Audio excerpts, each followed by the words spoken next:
নমস্কার বন্ধুরা, আজকের গল্পের শিরোনাম ডিভোর্স। কলমে মরুভূমি। ডিভোর্স দেওয়াটা খুব সহজ, কিন্তু দূরত্বে বেঁচে থাকাটা ভীষণ কঠিন।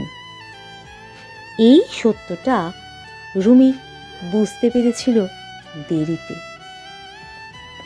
কলেজ জীবনে রুমি আর সেবকের প্রেম ছিল ছবির মতো।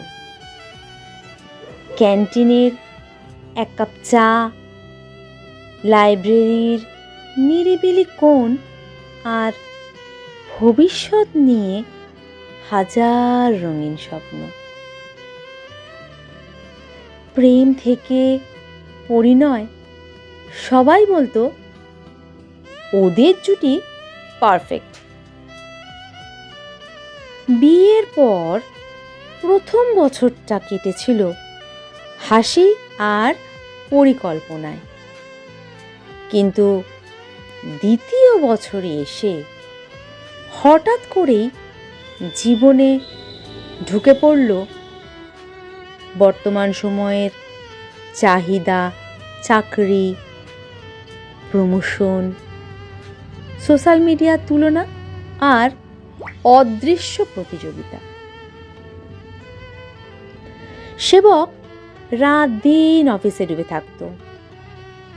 রুমি চেয়েছিল একটু সময়, একটু কথা, কিন্তু সময় যেন দুজনের মাঝখানে দেওয়াল তুলে দিল।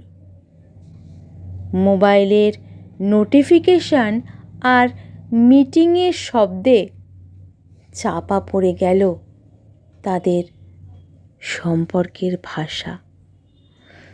ছোট ছোট ভুল বোঝাবুঝি জমে উঠল বিশাল পাহাড়ের মতো। আবেগের বশে বলা কিছু কঠিন কথা তাদের হৃদয়ে চিরকালের দাগ কেটে দিল। একই ছাদের নিচে থেকেও তারা হয়ে উঠল অচেনা মানুষ। এক টেবিলে বসে খেত, কিন্তু চোখে চোখ পড়ত না। ঘরে ছিল রাতের নীরবতা। ভালোবাসা ছিল, তবু তা প্রকাশের ভাষা দুজনেই হারিয়ে ফেলেছিল। এইভাবে বেশ চলছিল। একদিন রুমি বলল, আমরা কি সত্যিই একসাথে আছি? সেবক উত্তর দিতে পারল না। সেই নীরবতাই তাদের সিদ্ধান্ত হয়ে উঠল। ডিভোর্সের কাগজে সই করা সহজ ছিল। কলমের এক আঁচড়ে সম্পর্কের অধ্যায় শেষ হয়ে গেল। কিন্তু তারপর শুরু হলো আসল কষ্ট। শূন্য ঘর, স্মৃতি ভরা দেয়াল আর প্রশ্নের বোঝা।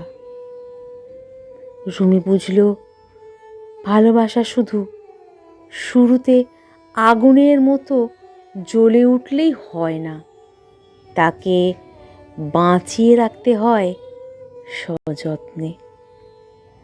আর সেবক শিখল, সফলতার দৌড়ে মানুষকে হারালে জয় হয়ে যায় অর্থহীন।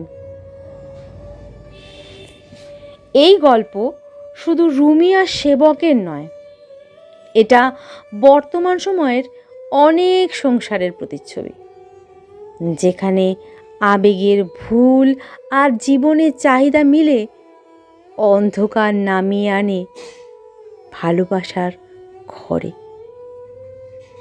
ধন্যবাদ। কণ্ঠে আমি মিঠু।